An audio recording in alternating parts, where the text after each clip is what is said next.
Hello and welcome to Black Nouveau. This is our edition for June. I'm Joanne Williams. We have a talk with highly successful Milwaukee entrepreneur Valerie Daniels Carter. We'll tell you about efforts to make sure that all of our voices are heard in this year's election. And we'll bring you part 2 of our conversation about the Kerner Commission Report 50 years later. But first, how about some music? The Florentine Opera Company's recent production of Mozart's The Magic Flute featured 5 African Americans in major singing roles.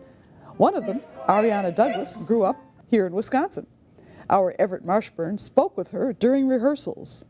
Save me, save me, save me, rescue, rescue, rescue me.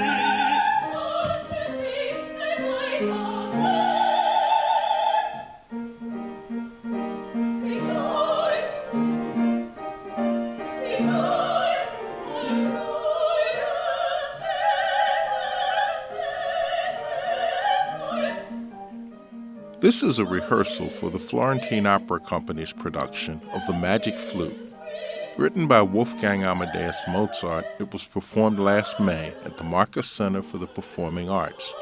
The cast featured 5 African American singers in prominent roles. One of them has a strong Wisconsin connection. Ariana Douglas grew up in Appleton. I've always been singing, and I actually really wanted to go into musical theater. That was something that interested me at a young age. As I got into high school, my voice developed in a more classical way, and I had a teacher that sort of steered me into that direction, and I applied to undergraduate programs, and from there, here I am.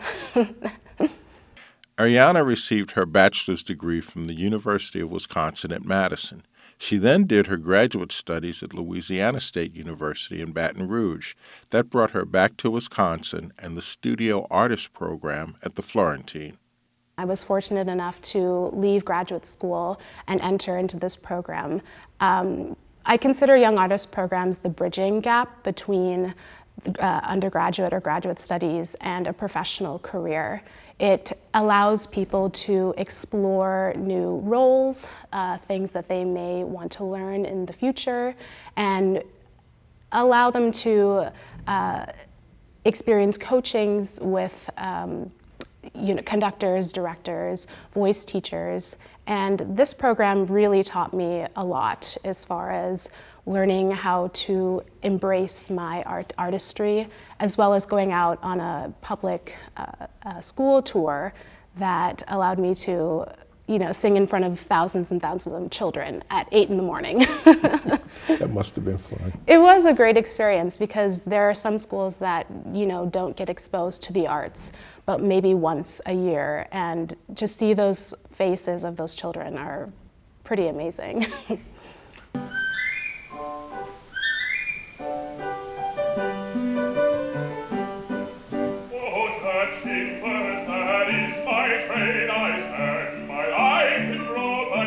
More and more artists and singers of color are coming up into the opera world, which is incredible because, you didn't find that even 25, 30 years ago. You had some, sure, but now more and more there are more artists, which is great. There are 5 people of color in this cast, which is fantastic. You're exposing a lot of different people to see a diversified cast, which is really awesome.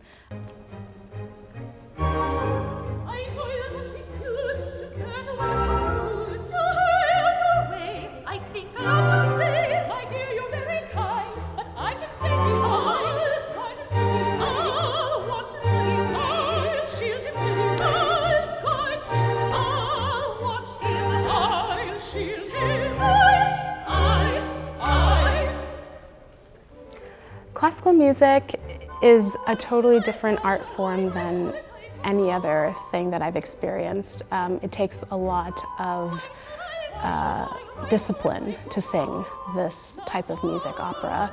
We are taught to not sing with any amplification. So in school, we have to learn how to sing in a technique that will allow us to project over a large orchestra. I think that is also really appealing as well, you know, to be able to intrigue other audience members with our artistry. People think that opera is one of those bourgeoisie type of experiences, and opera, to me, opera is for everybody, whether you are 5 years old or 90 years old. It's something that can bring people together in a way that is quite impressive. She is a recent graduate of the Studio Arts program, and she realizes that it will be a while before she gets to sing the lead at the Metropolitan Opera. This career, as long as you're working, that's a goal of mine, is to continue to work, whether it be at the Metropolitan Opera or any other stage here in the United States or even in Europe. For me, the goal is to continue to perform as long as I can and be able to share my gift that I've been given to the world.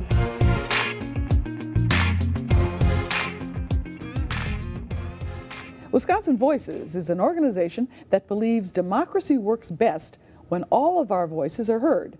Members of the group are working to ensure that everyone who wants to vote gets that opportunity. We're joined by Shantae Nelson, Democracy Director of Wisconsin Voices. Welcome to Black Nouveau. Thank you. Thank you for having me. Tell me briefly, what is Wisconsin Voices? Oh my. Wisconsin Voices is an organization. We are a nonpartisan nonprofit here locally within the city of Milwaukee, and we work with about 60 other organizations as a hub organization to ensure that every voice has the opportunity to be heard here within the state of Wisconsin. So your project now is an app. Yes. That people can put on their smartphone or laptop or other device? Yeah, it works right now as a app that can be downloaded onto a smartphone and or a device. It does not necessarily work on a laptop. It doesn't work on a computer. And it's an app that we offer to our partners. Like I stated, we do within Wisconsin Voices, we do year-round civic engagement, and so one component of that is to ensure that we're able to list build, we're able to engage within the community so that we can do year-round engagement. When you talk about partners, who are your partners? Oh my, we have so many of them. Some of the individuals, such as the League of Women Voters, such as Common Cause, such as some of the organizations like the ACLU. So we have a lot of different partners that are nonpartisan organizations who do work within this area as well. So if I'm not registered to vote, what do I do to get this app, and what does it do for me? Okay, so the app is not necessarily something that we're offering to the public. It is something that we offer specifically to our nonpartisan, nonprofit organizations who are partners with us. And right now what we do is it lays directly on top of the state of Wisconsin's voter registration app. We've gotten the clearance to be able to accept digital signatures, things of that nature. And so it's something that we're currently offering to our partners, and we want to make sure that we stress that it's not just an app that you download for the everyday individual. So what will happen is one of your partner organizations will say to someone who is not registered, yes, this is how you do it. Correct. And go ahead and explain to me. Yes. All right. So this is basically the way that it happens. And I have to give a little bit of background as to why the app was important. The Wisconsin vote, the way that we register is now online, but that particular online process within Wisconsin created two classes of voters. Those who were who have a product with the Department of Motor Vehicles and those who don't. Those who have a product, they can easily register through the online voter registration system through the state of Wisconsin's website. Those who don't, it becomes a little bit more complicated. You have to print out the form, you provide proof of residency, send it over to your clerk. And so this particular app, like I stated, lays directly on top of the state of Wisconsin's form. And when you enter this information, it becomes the digital pledge card, where you can select if you want to receive SMS text messages from us to remind you about the electoral process or that an election is coming up. It also helps to follow up with that individual who's completing that form so that we are able to engage them beyond the voter registration process. Now, is this gathering too much information from the potential voter?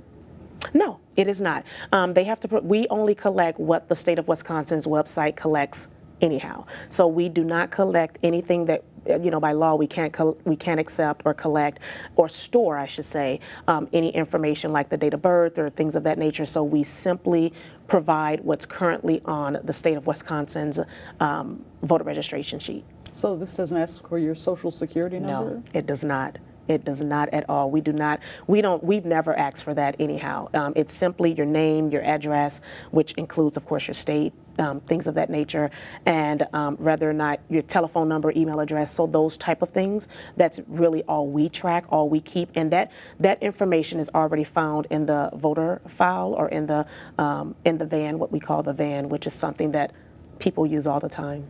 Why do you think this is going to be popular? Why do you think? Oh my gosh! Why do you think this is going to work? It's going to work because we've become innovators, right? So this is something, no one else is doing this in the nation. Let's start there. There's no other organization across the nation who has created an app that will work in an offline mode. Because right now, if you don't have a DMV product, you have to go through, like I stated, all of those steps. With this particular app, it cuts out all of the data entry. It cuts out a lot of those steps. You literally can take a photo of whatever the proof of residency is, and it uploads to the app, not to the device. So we don't have to worry about if a device is lost. None of the information we collect is stored within the device. All of the information is uploaded right into the app, and then on the back end, it is sent right over to the clerk that represents the individual who's completing the form. So if somebody wants more information, is there a website or a phone number? Yes, What is it? Yes. You can, if there's an individual who wants additional information, they can contact us at wisconsinvoices.org, and we have a contact form there on the website, and we will absolutely get back to them and make sure that they have the information they need. Well, thank you very much. Thanks for doing that. Yes, thank you.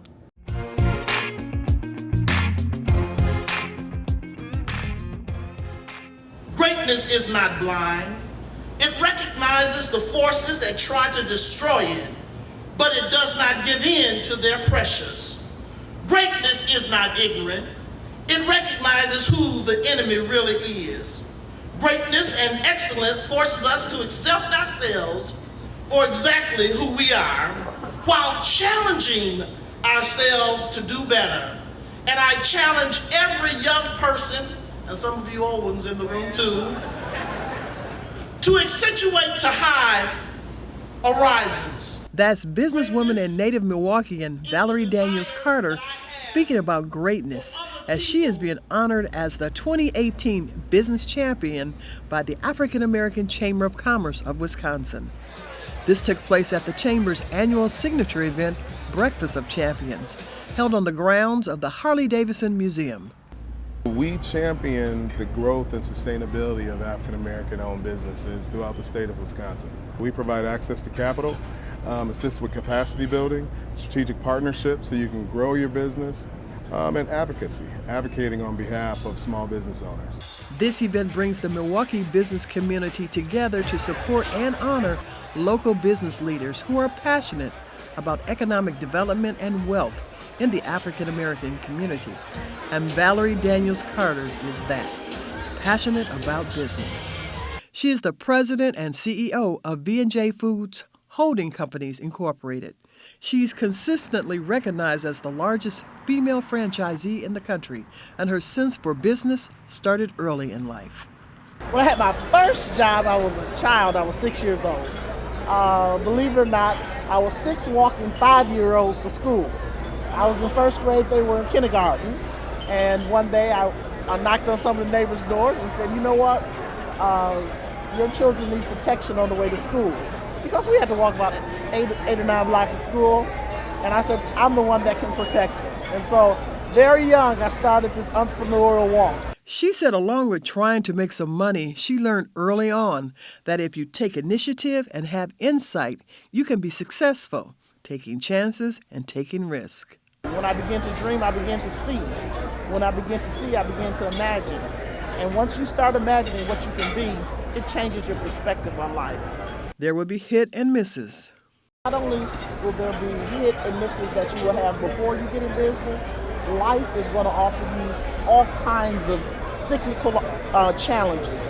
And you have to be in a position to understand, just because I get hit and sometimes knocked down, doesn't mean I shouldn't get up and fight back. What are some of your hardships in your early business career? Well, the first hardship was I didn't have enough money to go in business. And so that is the typical hardship for most individuals that are entering. You have passion, you have skill, you have ability, but that capital that you need in order to really design the vision that you have is never there. But I'm here to tell you, as long as you are a true leader, your vision will always exceed your ability to pay for it. So don't become discouraged because you don't have enough capital to do everything that you want. Just keep dreaming and keep building. And other tidbits of wisdom? Be secure enough to play your own role. There are different assignments and different giftings. Understand your assignment and your gift. You are responsible for your territory, so don't try to navigate on anyone else's land. And how did she choose her lane? I began to look at different opportunities, and once I nailed down the fact that I wanted to be in the food industry and I wanted to be involved in Burger King, because at the time Burger King offered me the opportunity to expand the territory in Milwaukee, I locked in that opportunity and moved forward. And then I began to branch out from there. She continues to branch out by serving orphans in Africa. We have some orphanages over in Africa. As of last month, we've invested into the lives of 185 women in Africa, and they are now in business doing extremely well. Last year we built a clinic in a place called Bondo, Kenya. And her advice for a successful business career: if you want to have what we deem as successful, I'm very clear on that. Your faith, having relationships, having individuals that work with you towards achieving your goal. I have to put family, because everyone knows that's part of my success formula. And really just putting your heart and soul into what you're doing. Don't get distracted by getting in a race that you were never defined to run in. Because if you run with turkeys, you can never fly with eagles. On our last edition of Black Nouveau, we began our discussion of the Kerner Commission Report at 50. President Lyndon Johnson formed the commission in 1967 to determine the causes behind civil unrest in many urban areas in the United States, and to determine strategies for improving the quality of life for Black Americans. The report released in 1968 said, "Our nation is moving toward two societies, one Black, one white, separate and unequal." It noted that poor police relations, housing inequities, economic disparities, and biased media coverage of the Black community were major factors. Among the recommendations it offered, diversifying police forces, providing pathways to jobs for African Americans, and changing the pattern of urban housing for the poor. 50 years later, some of the conditions the report cited have changed, but many of the problems still exist. Joining us to discuss this is Fred Royal, president of the Milwaukee branch of the NAACP, and Reggie Jackson, head griot for the America Black Holocaust Museum. Thanks, guys, for joining us today. Thanks for the invitation. Reggie, we still have these gaps that exist. Why hasn't the gaps between blacks and whites closed? Well, I think here in Milwaukee specifically, a big thing that has changed is the economic condition in our community. You know, blacks came to Milwaukee late during the Great Migration, primarily because of manufacturing jobs, which are high quality jobs. We had the highest percentage of blacks in blue-collar jobs of any city in the country as late as 1970, and we were doing well. Blacks were doing well. We had the 7th highest median family income in the country, but by 2000 that had completely reversed. The poverty rate had increased to the highest rate in the country. So a lot of the issues that we see in our community here are directly related to the loss of manufacturing jobs. The city of Milwaukee from 1963 to 2009 lost 92,000 manufacturing jobs, and we haven't found really replacement jobs that were the same caliber. Fred, what can we do to change this? Well, I've got a little different view on that. Even though we may have lost 90,000 jobs, the suburbs gained 37,000, but we don't have an adequate transportation system to get individuals out to where those jobs are located. If you look at industries like construction is booming in this city currently, but they dismantled the pipeline. Bradley Tech used to be the pipeline for skilled trades. All our skilled trades training facilities have moved to outlying areas like Waukesha. I think the only union that still has a training facility within the city of Milwaukee limits is the painters. So when you look at those institutional barriers that have been put in place to minimize the influx of minorities into the portable industries that have remained, that's what I call institutional racism. If you look at the numbers in the apprenticeship program, they have not increased over 20 years. Actually, they've declined. When you look at the president of the general contractors, Mr. Fabrishak's attitude on not allowing minorities to get in on union jobs, on development jobs, I call that institutional racism. How do we change it? I think that we apply pressure on our elected officials that when there are ordinances, opportunities on the books that should be adhered to, like the residential preference hiring program, that you put teeth into that and make that an effective program in which minorities, or since they don't want to go to a race-based hiring program, make it a economic one. Those that are underemployed have first dibs or some percentage of the jobs that are available. Now, Reggie, do you still believe in the skills gap that exists? Like when we talk about like Foxconn coming here, and how do we get people to the job, and how do we make sure that they're a part of this American pie to get these jobs? What about the skills gap? Well, you know, I think there's a skills gap around the country. I think a lot of school systems around the country are not creating opportunities for young people to get into some of the more technologically advanced careers moving forward. And so it's not just a skills gap here. Another issue, obviously, is what Fred just shared with us. The ability to get to where those jobs are is huge. So even if you had people who had the skills, if they don't have the ability to get to where those jobs are, then it's not going to make a difference.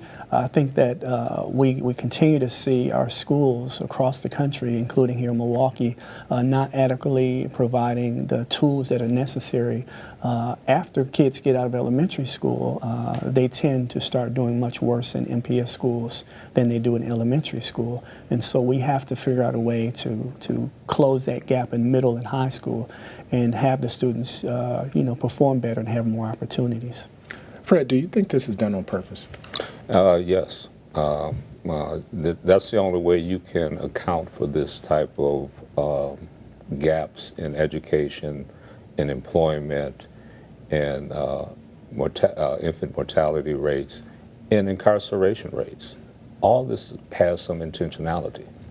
Well, let's talk about the school-to-prison pipeline. Reggie, why does this continue, especially with African-American men?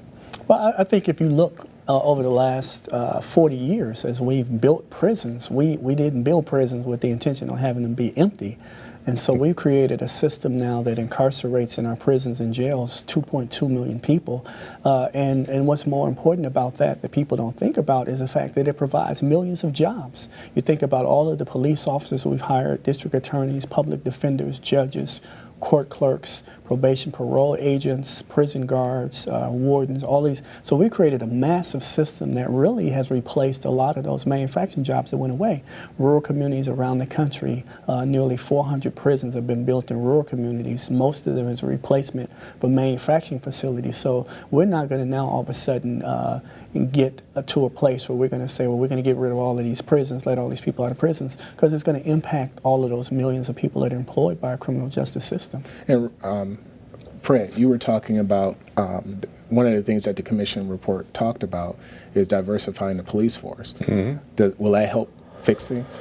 Well, you know, the police force is your first contact with the law enforcement or criminal justice system. So the more you minimize that contact, or unless you put in a different policing strategy that looks at the root cause of the criminogenic behavior and address that versus just incarcerating people, we'll never get out of it. But yeah, you can do it on the front end by reducing the amount of people that you put into the prison system.